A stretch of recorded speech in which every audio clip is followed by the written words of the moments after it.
তো এবার কনফার্ম হয়ে গেল জয়সওয়াল 2027 আইপিএলে শুধুমাত্র কেকেআর দল থেকে খেলবে, কারণ আজিমকে রাহানে রিটায়ার নিয়ে নিল এবং কেকেআর দল থেকে জয়সওয়াল খেলবেই 2027 আইপিএল। কারণ জয়সওয়াল না খেলে কোনো উপায় নেই কেকেআরের, এবং জয়সওয়াল আসবেও কেকেআর দলে, কারণ কেকেআর দলে যে মেন সমস্যার সমাধান হয়ে গেল এবং ওপেনিংয়ের সমস্যার তো সমাধান হয়ে গেল জয়সওয়াল আসাতে আরেকটা সমস্যার সমাধান হলো যে দুর্দান্ত মেজাজে একটা ক্যাপ্টেন পাবে, ইয়ংগেস্ট প্লেয়ার ক্যাপ্টেন পাবে। জয়সওয়াল দাবি করছে যে সে ক্যাপ্টেন্সি করতে চায় আইপিএল এবং কেকেআরের কাছে দাবি করেছে যে তোমরা যদি আমাকে ক্যাপ্টেন্সি করার সুযোগ দাও তাহলে আমি তোমাদের দলে যাব। সেক্ষেত্রে আজিমকে রাহানে চলে যাওয়াতে কেকেআরের কাছে এখন বর্তমানে কোনো ক্যাপ্টেন নেই।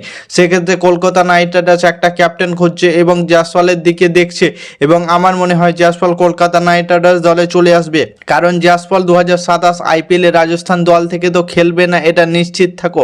সেক্ষেত্রে রাজস্থান দল থেকে না খেললে কোন দলে যাবে, এবং কলকাতা নাইট রাইডার্স দল এমন আছে যে দলে এখন বর্তমানে ক্যাপ্টেন্সির দরকার, সেই দলে যাওয়া ছাড়া কোনো উপায় নেই জয়সওয়ালের, এবং জয়সওয়াল কেকেআর নাইট রাইডার্স দলে এলেই ক্যাপ্টেন্সি দিয়ে দেবে।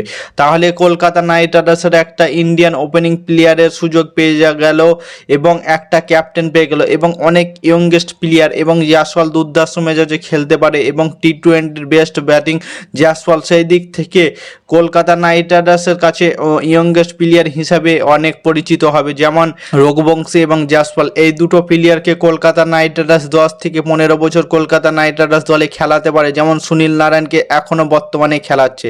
সুনীল নারায়ণ এবং বরুণ চক্রবর্তী তো আছে, কিন্তু কলকাতাকে জয়সওয়ালকে আনতে গেলে দু একটা প্লেয়ারকে দিতে হবে, না হলে অকশন থেকে কিনতে হবে। আমার মনে হয় বেস্ট অপশন হবে অকশন থেকে কেনা, কারণ রাজস্থান রয়্যাল যে প্লেয়ারগুলোকে ডিমান্ড করবে সে প্লেয়ার হবে সবসময় বড় প্লেয়ারকে ডিমান্ড করবে।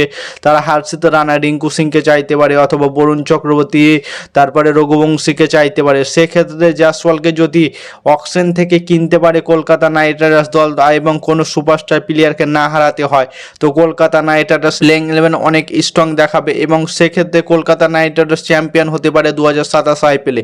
2024 আইপিএলে বেস্ট হয়েছিল ওপেনিং জুড়ি কলকাতার এবং চ্যাম্পিয়ন হয়েছিল কলকাতা। সেক্ষেত্রে 2025-26 দুই বছরে ফ্লপ গিয়েছে ওপেনিং, এবং রাহানে 2 বছরই ফ্লপ গিয়েছিল। সেক্ষেত্রে রাহানে তো রিটায়ার নিয়ে নিয়েছে এবং রাহানের জায়গাটা এখন জয়সওয়াল ফিল আপ করতে চলেছে, এবং অনেক দিন পর্যন্ত জয়সওয়াল চালাতে পারবে সেই টিমটাকে। সেক্ষেত্রে কলকাতা নাইট রাইডার্স ওপেনিংয়ে ধরো ফিনালেনের সাথে জয়সওয়াল আসবে, দুর্দান্ত মেজাজে শুরু করবে দুই দিক থেকে, এবং দুইজনে ব্যাটিং দুর্দান্ত মেজাজে খেলতে পারে। ফিনালেন তো কোনো ডিফেন্সিং খেলতে পারে না, সে প্রত্যেকটা বল বাউন্ডারি ওভার বাউন্ডারি মারার চেষ্টা করে।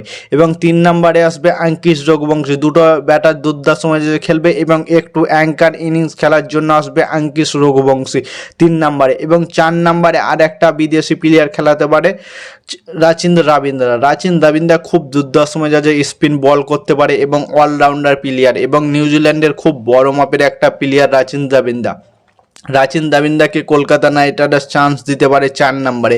এবং 5 নম্বরে যে কোনো প্লেয়ারকে চান্স দিতে পারে, মানিশ পান্ডে আছে ধরো, মানিশ পান্ডেকে 5 নম্বরে দিতে পারে, অথবা রিঙ্কু সিংকে। এই দুটো প্লেয়ারের মধ্যে একটা প্লেয়ারকে দিলে, মানিশ পান্ডের এই 2026 আইপিএলে মহারাজা ট্রফিতে খুব দুর্দান্ত মেজাজে খেলেছে মানিশ পান্ডেকে 5 নম্বরে দেওয়া উচিত। 6 নম্বরে রিঙ্কু সিংকে রাখলো এবং 7 নম্বরে রোম্যান পাউল।